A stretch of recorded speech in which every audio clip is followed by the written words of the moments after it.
हालात हिंदुस्तान के भी हो सकते हैं? देखिए, आज जिस प्रकार से सलमान खुर्शीद, और केवल सलमान खुर्शीद नहीं, अभी सुनने में आ रहा है कुछ और कांग्रेस के नेताओं ने भी ये कहा है कि जो स्थिति आज बांग्लादेश में है उसी प्रकार की स्थिति भारत में भी हो सकती है।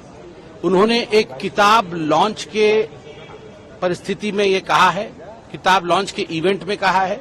जो किताब का लॉन्च था उसका शीर्ष था the future of Muslims in India, Shikwa e Hind, Mujibur Rahman द्वारा लिखा हुआ ये किताब था। उसमें भारत में एक तरह से प्रोटेस्ट होंगे, भारत में आगजनी होगी, जो बांग्लादेश में हुआ है वो भारत में होगी, इसकी चेतावनी कांग्रेस पार्टी की तरफ से सलमान खुर्शीद जी ने दिया है।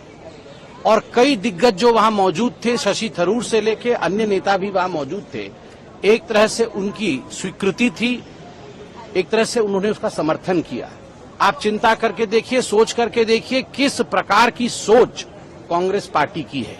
आज मुझे याद आता है जब पार्लियामेंट में खड़े होकर राहुल गांधी कहते थे कि इस देश में आग लगेगा, इस देश में दंगे होंगे, इस देश में प्रधानमंत्री जी के ऊपर हमला होगा। तो वो क्यों कहते थे? और जब विदेश यात्रा में राहुल गांधी जाते थे और कई लोगों से चोरी चुपके विदेश में जाकर मिलते थे और भारत के खिलाफ वहां कह के आते थे, तो आज मालूम पड़ रहा है आखिरकार मंशा क्या थी। यह बहुत ही गंभीर विषय है।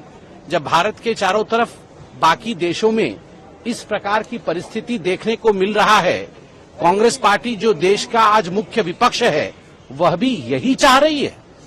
चुनाव में जीत नहीं पा रहे हैं, तो चुनाव में जीत नहीं पाने के कारण अपना खीज बैक गेट से इस प्रकार की अराजकता को फैला करके हिंदुस्तान को बर्बादी की ओर लेने की कोशिश जो कांग्रेस पार्टी की है वो आज जनता के सामने उजागर हो चुकी है।